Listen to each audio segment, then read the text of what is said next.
All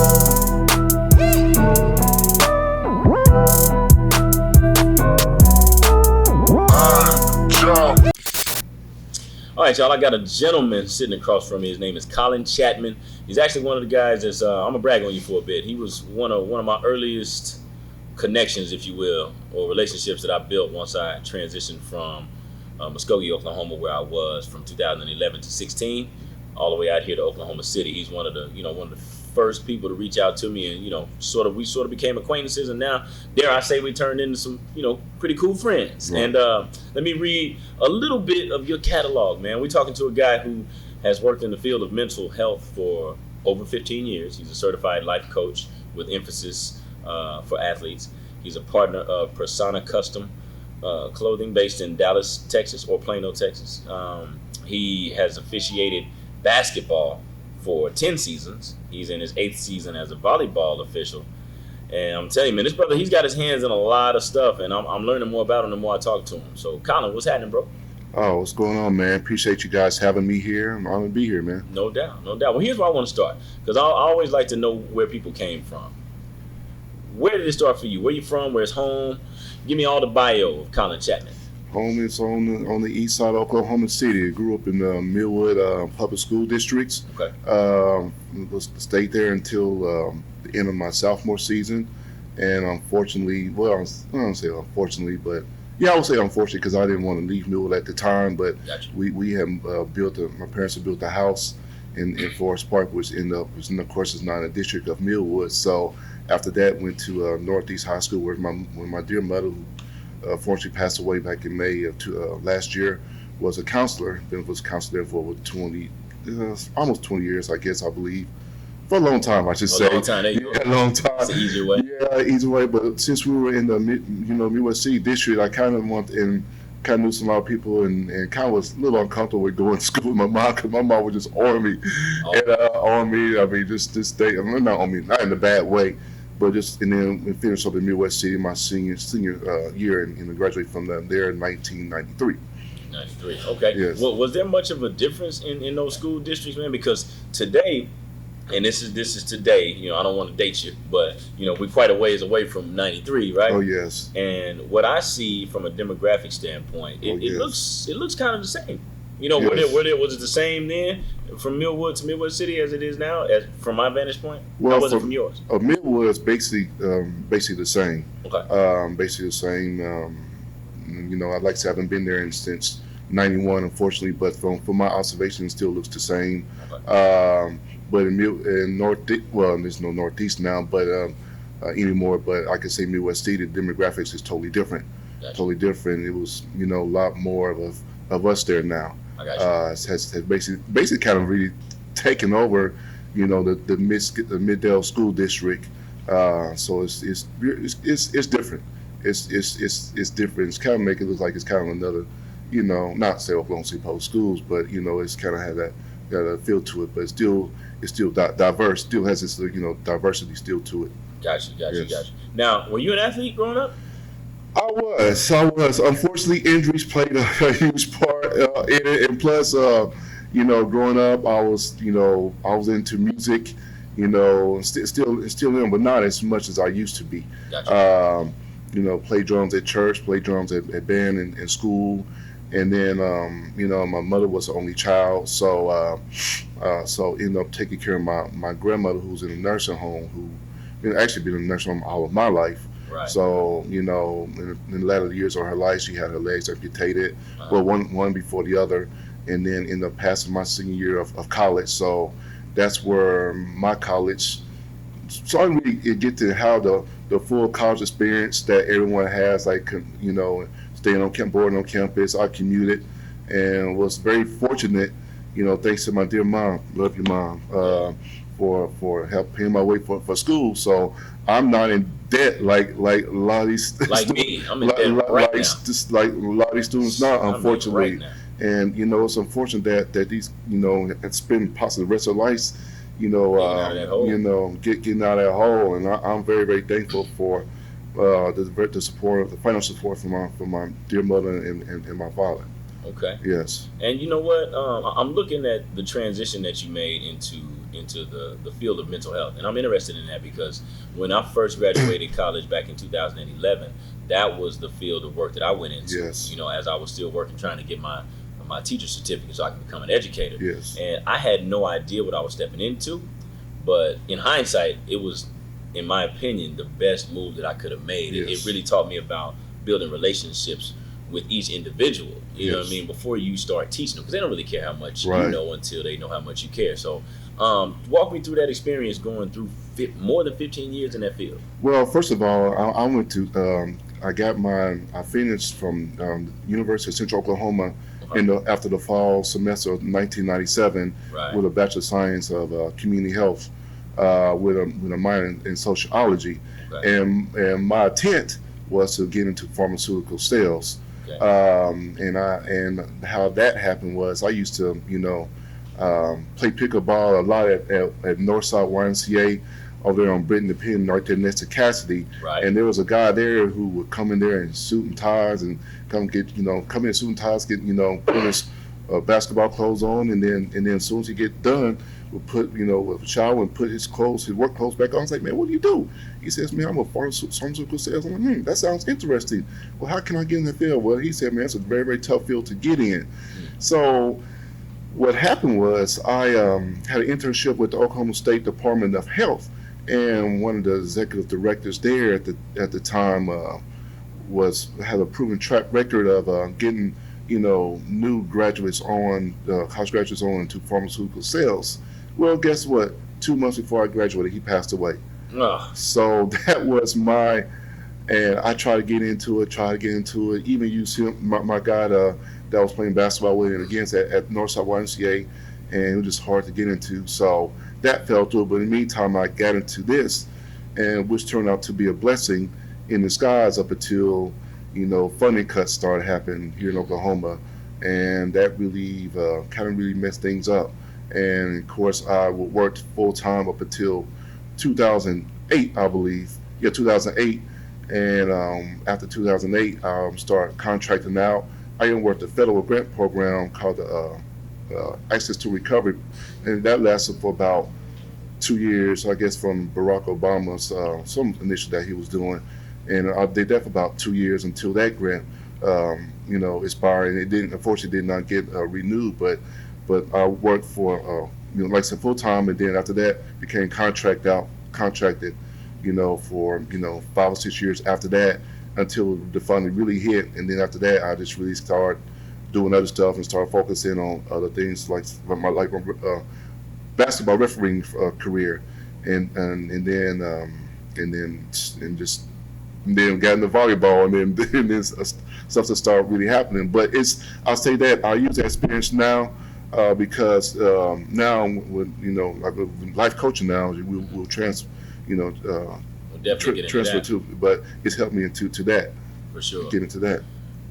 Now, when you first went into the mental health field, did you overestimate what it was going to take to be effective in that space, or did you underestimate, or were you pretty much right in the middle? I underestimated big time because it is a crisis. You never know what people are going through. I mean, people could look normal, but you never know. I mean, they could be depressed, anxiety. You never know what's going on. I mean, we see the outside, but we never know what's going on the inside. Just like you look at me right now, you may think, oh, all is well. I'm hurting on the inside. Lost my mom, dealing with other family issues.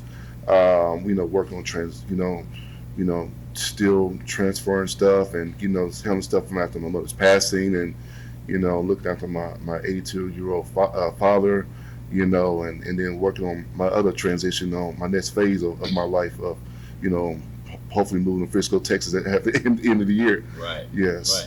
Right. How do you balance being there for people, and when I say people, I'm really talking about those who were there for you. Yes. How do you balance paying that back, so to speak, but also not forgetting about you and your life? You know what I mean? 'Cause you gotta live yours too. Yes, and I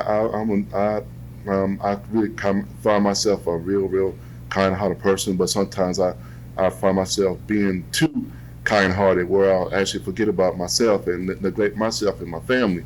Right. So after seeing things that's going on in my family, the tragedies that's going on that happened in my family, I'm like, man, I got stuff going on with my family, and then I'm helping other people. But I see all the stuff's going on with my family, so I took a strong initiative to really focus in on God and then my family, because we've been through so many. I mean, not just tragedies, but loss, sicknesses, and deaths, and other crises and stuff like that. I mean, it's really been tough. So that has really really upped my balance, and to really focus more on my family. Well, not forgetting other people as well, For because sure. I definitely want to give back. Pay it forward. That's what they say. Yes, pay it forward. Absolutely. I definitely want to stay in this space for just a minute. Absolutely. The word normal comes to my mind. I think I heard you say it a couple sentences ago that you dropped. In working in mental health for the time that I did, I have a different perspective on that word, because Yes. normal looks different Right. for everybody. Right. And I can remember some of the young boys. I had middle school age boys during that time on my caseload, and these kids were forced to grow up so quickly in ways, and they had seen some stuff that I still haven't experienced myself, and I'm 31 years old. Right. And these guys 12, 13, 14. Like, can you think of some of the, maybe with not dropping any names, but can you think of some of the circumstances that you saw a kid going through that just made you like, I haven't seen this one before? Oh You know what I mean? yes. Oh yes. Of course we can't drop names. I mean that's strictly confidential there, and I would never ever do that. Mhm. But oh yes, unfortunately yes. I mean we've seen. I had kids drop out. I had kids go to jail, the mental health courts, drug courts, and yes, and it's even brought me to tears. Yeah.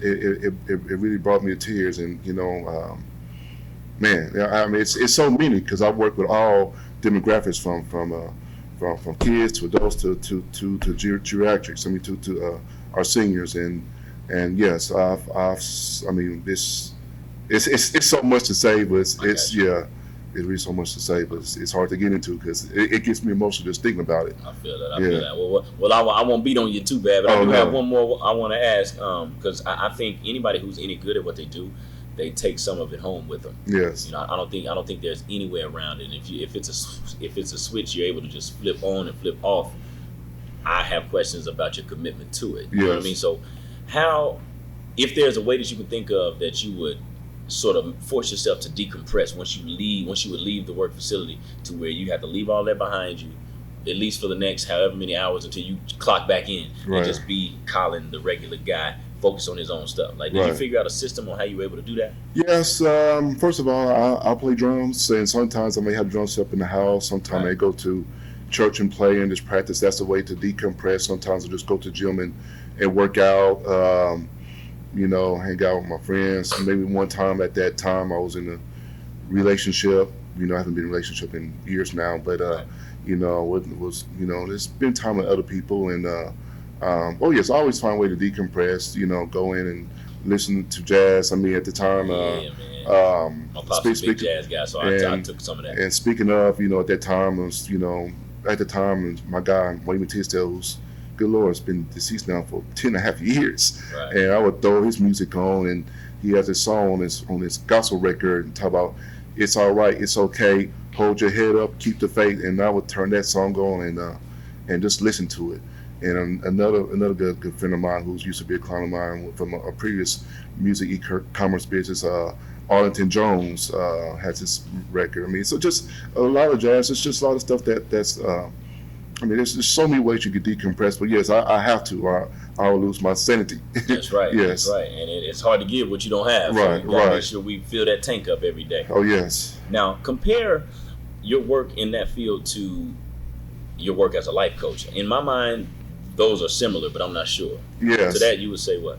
Well, I mean, there's some people life coaching that we're life coach right now, and still have those mental health challenges, dealing with depression, dealing with anxiety, and one area that I really cater to are athletes, and you never know what athletes are going through. There's some out there, you never know what's going on in the households or in the classrooms, or peer pressures, friendships, financial situations, and that can have them really stressed and can affect their performance on the floor. So it's so many to say about that, but but seeing that, and even seeing that within my own family, it's in there. And now we know it's a crisis now, and we blame mental health for a lot of shootings that's happened. Well, not blame, but it has contributed to hallucinations, seeing things, and just so it's a real crisis that really needs to be taken. I mean, even more serious than what it has been. So for somebody that may be interested in getting into that line of work, where would you send them? How would one? What would be the first step somebody would take in order to get to where you're at, or get along the path that you've been on? Well, it depends on, first of all, you want to find a niche to where where you want to have an interest of life coaching, or you can be a general life. Well, anyone. Let's say this: anyone could be a life coach. You could just walk off the street and say that I'm a life coach. But unfortunately for me, I received earned two certifications, one online, and also for athletes. Specifically for athletes, I got another certification through Sideline Life Coaching, which is headed to two former NBA players, Dirk Minifield and Cliff Robinson. Okay. So there are many ways to become a life coach. Like I said, anyone can become a life coach. I mean, you can be born into a life coach, but you really want to be official, to have something back in your name, because it's really needed. It's really needed, and I can see the clients that I have so far that I work with is already benefiting from it. So it's definitely a lucrative field. I mean, I wouldn't say, don't get in front for the money, because if you get in front of money, you're it will show. Mm-hmm. So if you do it to change lives, and do it seriously, that your reward will come with your finances and blessings and all that. But if you come in, you must come in with the right intentions and the right heart to do it, because you're dealing with people's lives, and it's no joke. Right. It's joke. It's no joke. You're dealing with people's lives. Those lives may not mean much to you, but it means everything to them. Oh yes, absolutely. And that makes me want to ask this question too. I think particularly kids have pretty good BS detectors. Right. You know what I'm saying? And I can think of a situation where I wasn't being genuine. Mm-hmm. Whenever I was sort of giving them some half-hearted advice, or mm-hmm. I don't know, I just wasn't enthused about the work I was doing, mm-hmm. and they could tell, and they called me out on it. Like, have you ever had a situation where you got humbled like that with one of your clients, where you weren't giving everything, or you weren't believing in what you were saying, and they got you? No, okay. I can say that. I'll say that up front, because we were trained on that. All right. They want you to become. Like I said, if you have any intentions other than to have full attention and have your heart toward them, focus in on them with your cell phones out, no distractions, and your mind focusing on them, and they can see it. But if you have your head down with your phone, checking text messages, all that, of course, one time I had a mercy phone call, and I said, and they understand that, but and that was family. But sometimes that may happen. But right. They can see it. But like I said, we are trained on that, and a client can tell if you're, you got to maintain eye contact. Even and I do some of my sessions on remotely through Skype and all that. So even if looking through the screen to my tablet screen, and they can see it. Right. They can see it if your eyes are drifting this way or that way, up that way, or are you looking this way? Outside of them, they can see it. They be like, something else got your attention. Yeah, something else, and if you mumble, like that, so you always got to stay tuned and have your mind focusing on them. How frequently do you have to touch base with your clients? Is it a daily thing or a couple of times a week? How does that work? It's all clients are different, all specific, different. Some could be once a week, some could be once a month. It's all what we put into our initial contract. Okay. And it also depends on the severity of the needs. So. And like I said, we can even text, we can email. I forgot to mention that. So it depends, but, just like I can have sessions, like I can say text, and I'm outside reffing basketball or reffing volleyball. Yeah, I come in at halftime and respond to them. And then once I get done, with my game, I respond right back to them. That's a session. Right. So there are many ways, and even with volleyball, same thing with volleyball. So, or if I'm at church, I don't like to respond when I'm at church. I say, well, I'm at church, I'm gonna text you right back, and then right at church, I hit them right back, So, yes, good. I know that's appreciated too. yeah, oh yes, appreciated. So I let them know up front, and just in case they reach me at a bad time or whatever. But yeah, so. Man, have you learned anything about yourself going through the mental health field or as a life coach? And the reason why I ask that is because I know we both been in situations where somebody gave us some credit that we didn't necessarily think that we deserved. Yes. And they were like, and that proved to me, like, I guess you can't underestimate your impact. But sometimes, the reverence that people will give me, I'm like, man, if y'all only knew, I got some messes that I got to clean up in my own life. Oh my God! Have you ever had to think like that? Like, I'm a life coach, but I got my own stuff over here. Yo, how? Yes. Oh yes. When I go to, people, we also transport and go to people, have sessions at people's house ones, of course, in the mental health field, or, I haven't done that yet, with the life coaching, but we're going to the house, and some of the houses are very unfit to live, and then, I can see myself, man, I gotta get myself, not saying my place, was fit, but I make sure my stuff is clean, keep myself clean, help them, get on routine and stuff like that. But yes, it really woke me up and made me even step up, even more. So yes, it really woke me up, on all areas, even financially, because, they're struggling to, meet financial needs, even the basic needs. I mean, they just, just this step away, just this away from being homeless, so yes, so yes, it really made me look myself and then be more appreciative of what I've had and blessed, thankful for my parents, my dear mother, and my dear and my dad. There you go. And my family. So it's I'm blessed that way. You got to salute that. Yes. Last thing I want to hit you with: how close is too close when it comes to your relationship with your clients? I know sometimes we gotta be. We don't know it necessarily, but we're everything to them sometimes. Yes. You know what I mean? Yes, I mean, if you really in their space without, I'll say if you, go to them without telling them or whatever, I mean, we have to maintain their boundaries. Uh-huh. So I unfortunately haven't been, and I don't plan on being there unless I feel the need, unless it's a severity of it, which I haven't had that yet. Thank God, I know I will eventually, but I, I always give them their space to give them time to act up for what was taught to them, and follow up. But I always give them their space, and so because I want the same thing reciprocate to me, I got to have my space as well. Absolutely. Yeah. So I want to do to them as I want done to me. Mm-hmm, yes. Mm-hmm.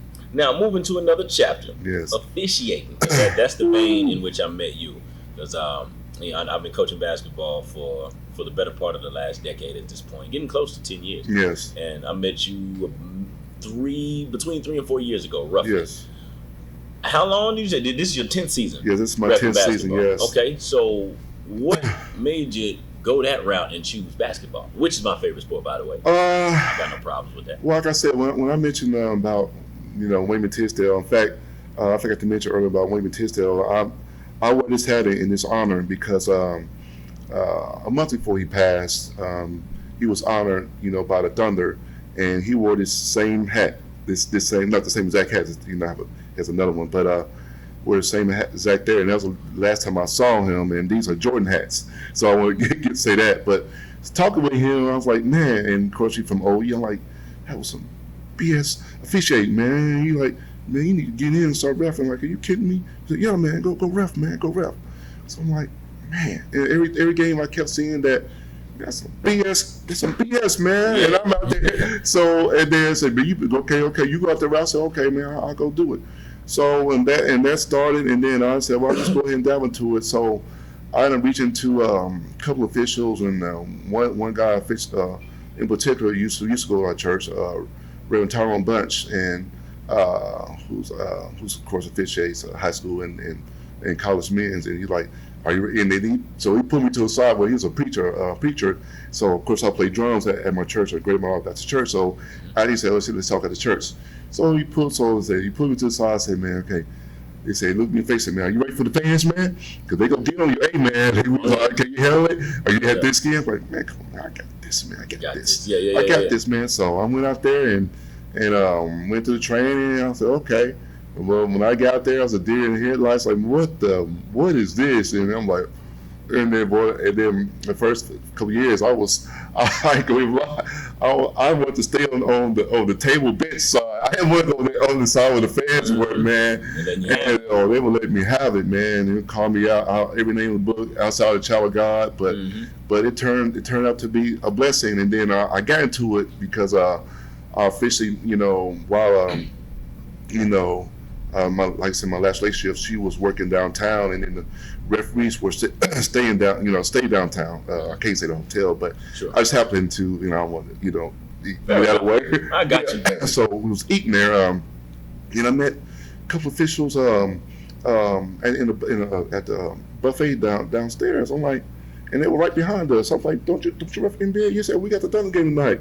So so I met two of the referees, and he's like, I'll just wait until so top. I should become ref. Me say, well, come on, man, come on. So that's how I really got started, and from there, like I said, I wanted to get into Division I college men and even some pro ranks, semi-pro ranks, but now getting to that's how I started in basketball, and then I don't know if you mentioned about volleyball, but volleyball is another story.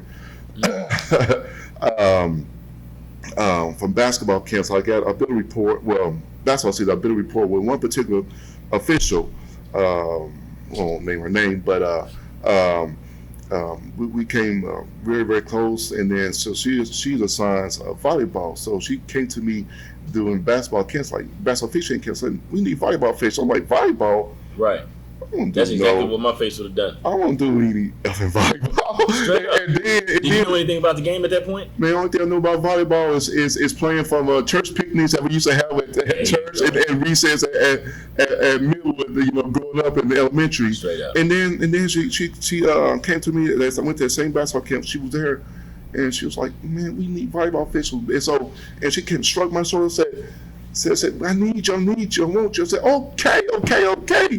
I finally gave in, and then what started? I'm like, man, is this what this is? And then I got into it. Next thing man, I'm like, man, this is it.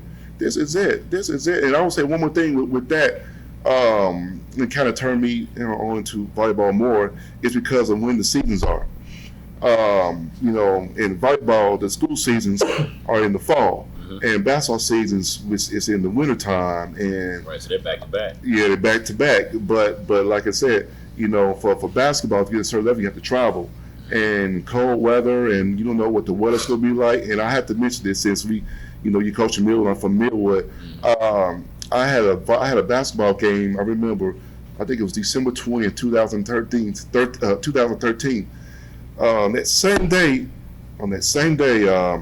Millwood, I believe it was Darwin's Franklin's first year as a football coach. We were in the state finals, and I believe that was Cameron Baxter's senior year. I think we graduated in 2014. Yeah, Cameron Baxter's senior year at Millwood. So we played December 20th. We had an ice storm. So OSSA moved that game from December 20th to I believe December 19th, 2013. So I had a pre-scheduled game at Davenport. And I was like, okay, since they moved that game, I think they go, either move the game to Davenport. No, he didn't. Mm-hmm. So I'm like thinking, okay. So I'm like looking at that weather report. And stuff started coming at 3:30. I'm like, oh my God. So I drove up in it. I finally drove, and then I'm like, so when I finally got to Davenport, that's when stuff started coming down. It was like cold rain. I'm like, oh Lord, this doesn't look good. That's not a good sign. Good. You know anything about Oklahoma, that's bad news. So it's bad news. So okay, I get dressed, and I'm just paying attention to, the weather. I'm like, what's going on outside? So every time there's a timeout or in between quarters, I had time, I just go to that door. It was right there, just right connected outside. Look, I'm like, oh my God, this ain't looking good. And I'll take a step out there. And I slipped. I'm like, oh my no. Oh no! Did you slip and fall all the way down, or you just lost your footing? No. I just took my left foot outside and one foot outside. Too cold to fall. Yeah, it was too cold. Yeah, I was too cold, but it was too cold outside, of course. Sure. But then, okay, fast forward to the end of the game. Well, I say this going to the fourth quarter boys game. They were playing Agra. It was Class A B school and whatever. and then it was really coming down, and I could see the ice, and I could see icicles coming on my mirrors just as long as my fingers right here. I'm like, this ain't cool, man. And I was like, I was out there. I was thinking about how am I gonna get home, man. And I'll admit, my mind went on the game. My mind's like, how the heck am I gonna get home? Yeah, straight up. So I did the game. So because my fellow official that was coming in is only 10 miles away. Was 10 miles away from home, and I got to drive from Davenport back to Oklahoma City. So what I did, I went on did the game, and finished the game.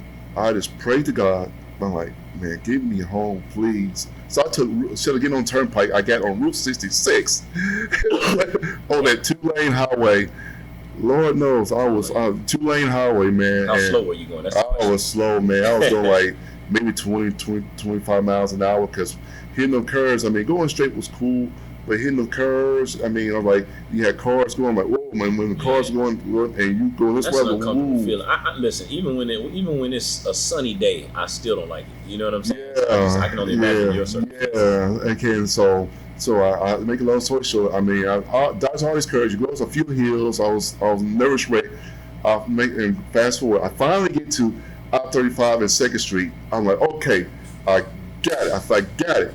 Okay, and once I turn on I-35, and I start seeing cars start, cars in the ditch. Like, oh my God, what is this? So I'm driving down 35, and then there were more cars in the ditch. I'm like, okay, please, Lord, get me home.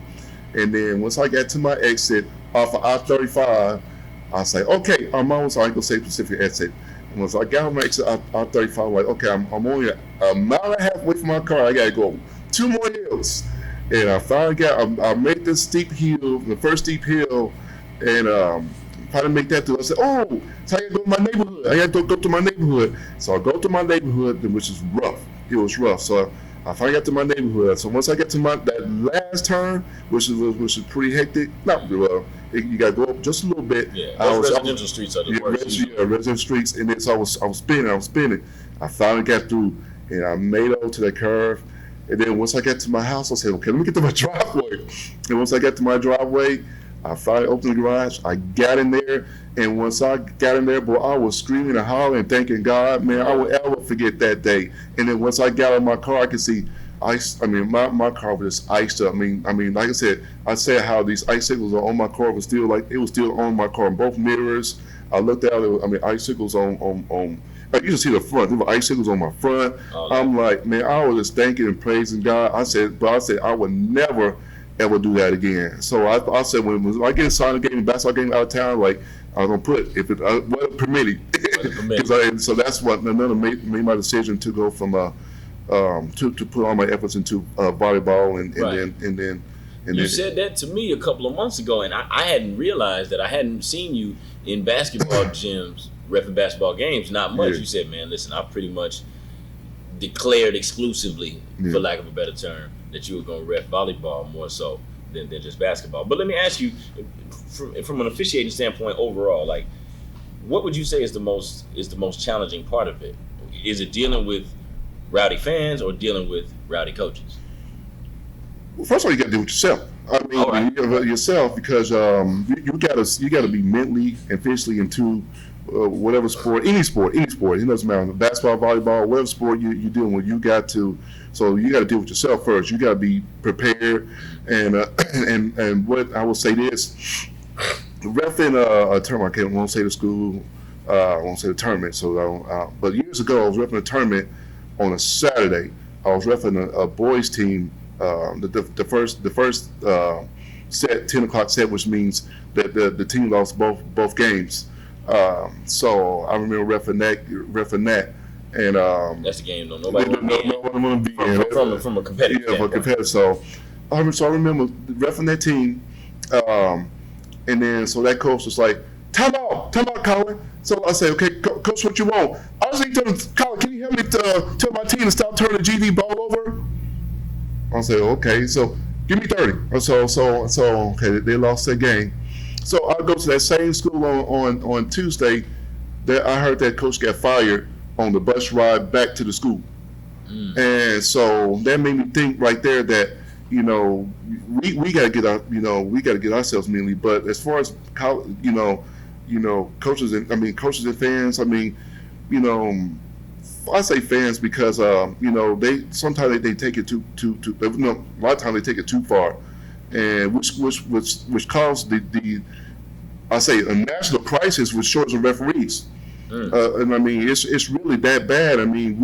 Someone out here feel like we're risking our lives, run up and down, which we really are doing something for the community, so that these our student athletes outlets, but. You can't have games with our games or matches without referees. I've seen so many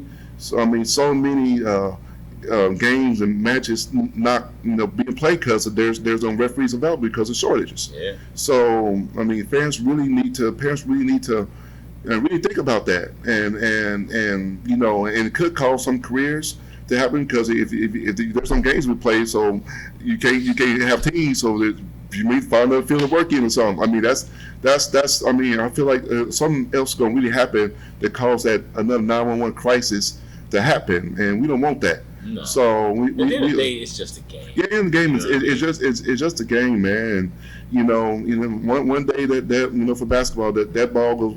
One day the ball goes, finally stop bouncing, competitively, and organized. So we gotta. So that's why I became life coach to help them figure out that's all it that's all it is, just a game, man. Yeah. But you know what though, coming from being an ex-competitor myself, just like you, and being a coach now, it's easy for us to say that because now I'm gonna play my own devil's advocate. Yeah. It is just a game, but on the flip side, it's like so much time and effort and preparation goes into being able to do this at a high level. So I can understand the emotions going crazy, but I do not envy you referees at all because. To bottom line it, you guys take a bunch of crap off of people all day long. Yes, and people try to tell me all the time, some people are like, man, you know how to get into officiating. I'm like, I think not. Yeah. I think I'm standing over here on the sideline and bark some orders at some kids. You know what I'm saying? Yeah. But have you ever found yourself in when you're officiating a game and it's a good game, it's competitive to where you almost I won't say lose your discipline, but get caught up watching the game? Oh yeah, always. Yeah. Always. I say this. I prefer to have those type of games in volleyball, and I like to have the lesser competitive games in basketball because I want to grow as an official in volleyball more than basketball. But yes, I've had plenty of those games. I've had plenty of those games. Even some varsity level games, some JV, junior varsity, freshman, middle school games. Even some YMCA games. I ain't gonna even lie. Junior jumper games, I get caught up too. You can't help but get caught up. And sometimes I may have some fun out there, maybe have a little bit too much fun. But I just want to emphasize, man, it's just a game, man. It's just a game. And so, I like to have fun. One of my guys, Tony Brothers, who referees in the NBA. He out there having fun.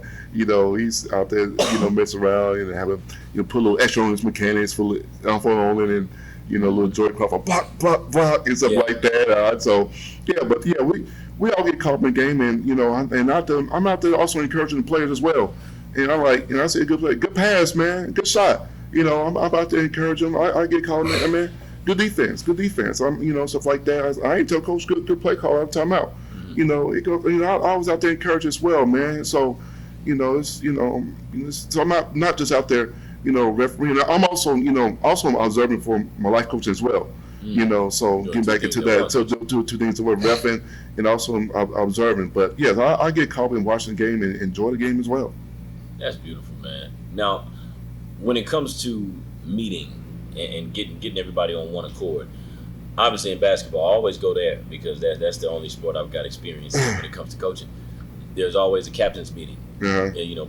Before the varsity games particularly. Yeah. Do the official crews, do you all meet in the same fashion before you guys come out and take the floor together? Oh yes, we always pregame. Okay. We always pregame. What's a pregame look like for you guys? What are the kind of things you all would have to hammer out before you get started? Well, if a person had Millwood and Star Spencer, so we'll say, okay, what you have from Millwood? What's Millwood like? So we talk about their plays. We talk about what did you have to deal with stuff from Mike Jeffries. Is how was Mike Jeffries doing your game? So we talk about, okay, how was Star Spencer? What were their plays? Are they pretty fast? How's Lance Concho cut Lance Control, acts over the sideline. So we always talk about players, the plays, the coaches, the coaches, and we also talk about we're game administrators, and we talk about plays, and so that's what it is, and make sure everyone's in tune and tuned to the games. How is it determined who the lead official is? Oh, it's a sign. Oh, sign. It's a sign. Okay. So we'll put the crew chief, and then you have the like the 3-person game. You have the crew chief, who's the R1.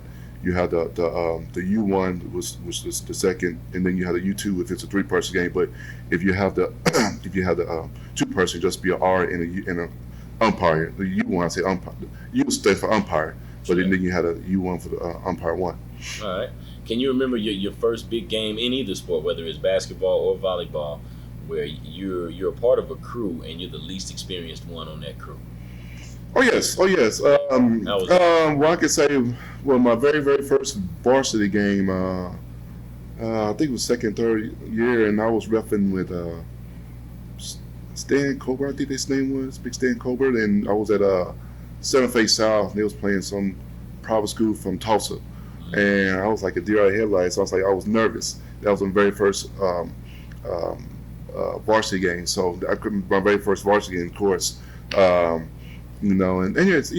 So, and then I was just nervous. Even my very, very first ever game at Delcrest Junior High School, and so yes, and yes. You like that, man. Here's another thing I want to throw at you. I'm gonna try to get in your head a little bit. Mm-hmm. I've always wondered this as a fan and as a player and even as a coach, when 2 officials blow the whistle at the same time, but each of them has a different call that they saw. Mm-hmm. How do you reconcile that? Well, we come together. We come together. Let me say, like, we blow. Say we have a foul, one will have a charge, one will have a player control, and like whoa. But then we will come together, and then we'll see if the third one will have an input. Okay. So that's how we do. We come together. If not, we'll go. Basically, we'll just with a jump ball, or something like that. But we got to come to a conclusion to. But we'll talk about it, and who had the best angle, who had the who had to start, develop, and that's what we start to start. Who had the ball and dribbler, the primary defender, and then you see what you saw. You always take their information first, and then the user that would be the secondary. Say like if you had a lead official from that same side, or if it's a seat from the opposite side. So we always come together to see which each other had, and then take it from there. Who had the best angle. You ever been in a situation where you were pretty dang sure of the call that you made, but somebody else saw something different and you ended up being overturned? Yes. They even happen in volleyball. Yes. Is there something that you have that you just let go of real quick, or does it stick in your craw a little bit? You have to let it go. You have to move on, because you can't let it. And I'll say this. In volleyball, I'm gonna say this going into volleyball, but it's basically the same. We have a challenge review system in college, and we have a line judge, and then you can miss a tip, or you can think the ball was in or it's out. But then we have the coach can put a challenge card, and say and want this review. But now we see that now with the NBA, to where coaches can challenge a foul. So they will basically wait until a critical situation to use that challenge. So because obviously you got a limited amount. So you got a limited amount, but then you just got to face it. You gonna get rolled up on social. Of course you're on TV, you get rolled up on social media or whatever on news. The analysts, all that, but you just gotta move on. You just gotta take it on the chin and move on. There you go. In volleyball, as far as the review system goes, the review system goes, is everything something that can be challenged, or are there just certain things? There's only certain things, okay. like touches, in and out, net calls. If the player is legally attacking from the back row, a back row player legally attacking from or legal back row attacking above the height of the neck, or blocking above the height of the neck. So it will so just say like if you're challenging a touch. So coaches we will talk and say, okay, I have a touch here. Okay, we will come with it, and then they challenge and touch, and then we'll go to the CRS, and then we will go through every angle. The review person would say, okay, I want the cam from the net. show me what you see from that, and we'll see it, and then show me what you have from the top cam, and then so and then we try to make a quick decision, and we don't want to linger because you act like we think you're looking for something. So they want us to make the quickest decision possible, and then so we go from there, and then we'll let the table crew know, and then we'll come out with the call, and then see if it's a touch or if we don't have anything, we just go inconclusive because we don't see anything that will help us overturn that, potentially overturn that call. I actually like that word, man, inconclusive, because people forget that nobody is exempt from human error. Oh, right, You know what I mean? right, It's such a human element that goes into everything, man. We got human beings officiating, humans coaching, humans playing. Sometimes we just get it wrong. Right. We just get it wrong.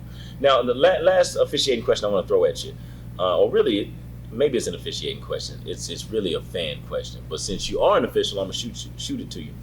How do you feel about the shot clock at the high school level? The older I get, the more I'm like, man, I kind of would like to see it sometimes. Well, the game has changed. I'm going into my 10th season. I mean, it's and I'll say this: reffing small school. I mean, used to ref in small school a lot. Going to these small towns, which I just said. Man, we were having 60, 75, 90-second possessions. I was out there chilling. I was loving it.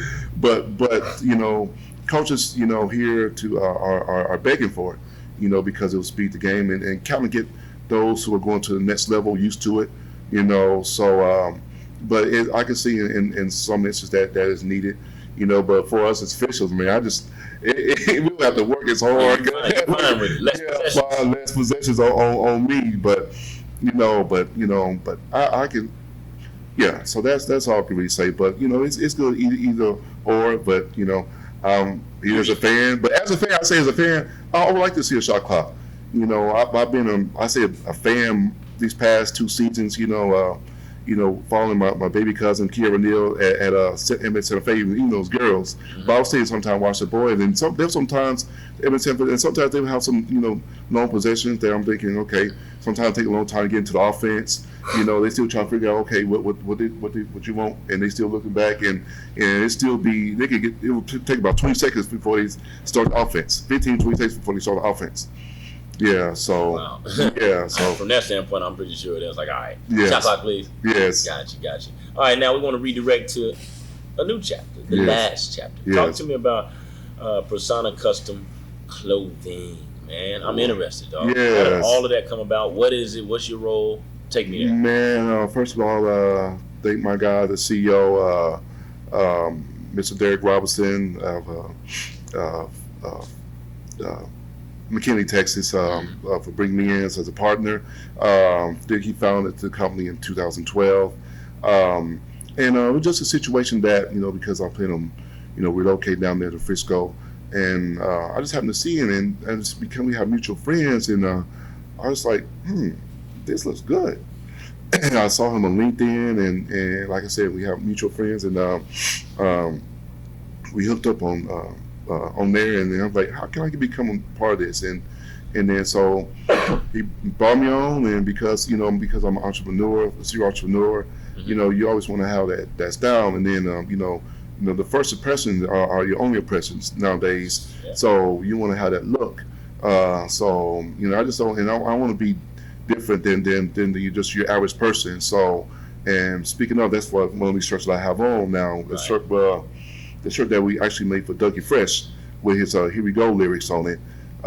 So just want to have a different look, and also it gives me a different feel.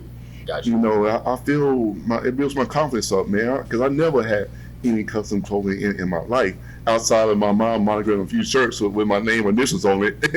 That's about it. But man, it's every time I go someplace, man, I like that shirt, man. Where you get that shirt from? So that builds up extra business, man. And when I went to Dallas, a few months back, and I was there for a network meeting, like, man, they would literally want to buy the shirt off my clothes off my back. That's how it was. So, but this is a blessing, man. And we also help, you can be personalized. I mean, anyone can do this. You can put your your clothing name, name on it, your slogans, honor lost loved ones. Just like I have a shirt that honors my dear mother. I put her signatures on it, and put mom on the cuff on. So it's a blessing, man. Oh man. So would you say that you're sort of an ambassador? Well, I'm a partner slash wardrobe architect. Wardrobe architect. Oh, so Yes. you're hands on with it too. Yes. Oh yes. Oh yes. Oh man. Oh So, yes. God, Go- no, go- I need to see you at work to see what your specialty is. Yes, I go and also use it to this part of my life coach as well. Show them another avenue, man, because these kids don't know anything about custom clothing. They only see what's on TV, or they see what's only that's at the mall, but they don't know what it's like to measure themselves, or to how it feels. Like some of these players who want to go to league, that's fit to go to league, that's able to go to league. Show them, man, this is how you get custom and fitted for custom suits, because that's what you see.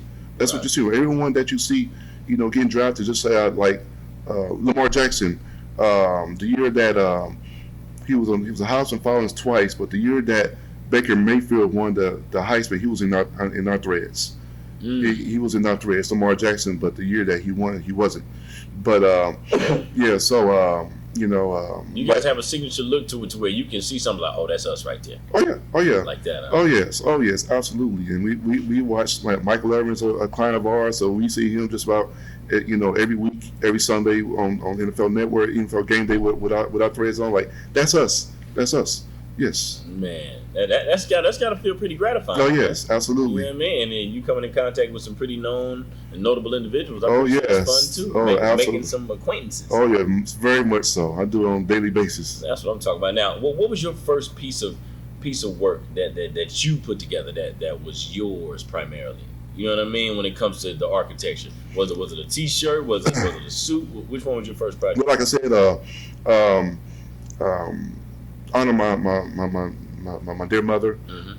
Like I said, one shirt I had, like I said, with monogram MOM mom on it, and then one shirt with red shirt with the signatures on it. But it's kind of unique that you can once how you see the signatures, you got to get up close to it. Okay. So, and that's how my mother was. She was a close person. She wants you to be close to her. So you got to get up close to see her signatures. Close and personal person. Yeah. So yes. But then I'm going to do other stuff. I'm going to get shoes, with her signatures on it. I'm going to get everything that I'm almost from here on out will have her stamp, some stamp on it, mom, or her signatures, her name, or whatever.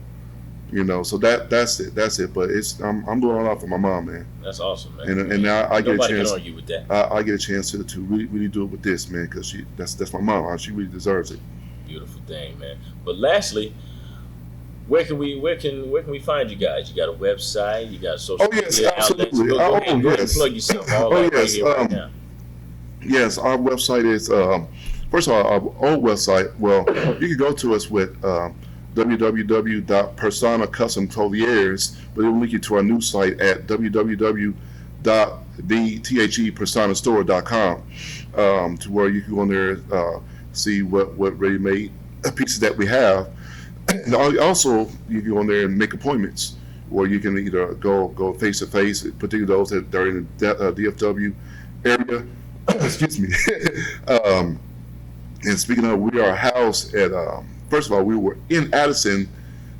Used to be at 5058 Addison Circle, but a couple of months ago we relocated to 8105 Razor Boulevard, which Razor RASOR Boulevard, Suite 134 in the Jaeger office suites, and it has a more personal feel because we kind of catered to a men's closet, so more has a more personal feel, and you can kind of so and then you can also to see some of our custom work at our Instagram page, Okay. specifically at Persona Custom Clothiers, and then we also have a Snapchat, I believe, at Persona Custom Clothiers, I believe, as well, or whatever, I forgot what, but we also on Snapchat as well. So many outlets nowadays, it's hard to keep So track many of. outlets, but if you come see me, or even on my personal Instagram at CDC Drum, you see me posting a lot on there as well. And we also on Facebook. We also have a Facebook page, Persona Custom Clothiers, as well. There you go. So you watchers and you listeners out there, he just gave you a whole lot of game and a whole lot of locations to find him and all that good stuff that they're doing out there. Oh, right? yeah. So you can reach me by my phone, 405-210-7529. Text me. You know, we get you hooked up. We set up conference calls. And for those who are out of town, you know, make sure you get your measurements. Like I say, I have a conference call with my peeps, Derek and Derek Robinson, our CEO, and our managing partner, Liz Lighton down there in Plano. And we travel. I mean, we also travel as well. We just finished up, a big tie blowout from 2019, which that sale just ended. And we also do stuff in the community as well. And like I said, I go out and, like I said, show people how to get custom. But we also, like last year after the school year, we did a college giveaway for a college graduate. And then luckily for that college graduate, the college graduate was here, Courtney Finney. So he won one, and we also doing a promotion now for prom, I believe up to the end of the month, to where if you get a tuxedo, tuxedo, you get a free shirt. So we always do. So I always want to stay in tune, and I will keep you in tune to what's going on. But we doing 2020 is our year, and we doing huge things with Persona, and check us out, man. Knocking doors down. Oh yeah, we doing it. OG Chatman. OG, man. I appreciate you stopping man. Giving me your time, brother. Oh yeah, always, man. Yes, sir. Always. Enjoy it.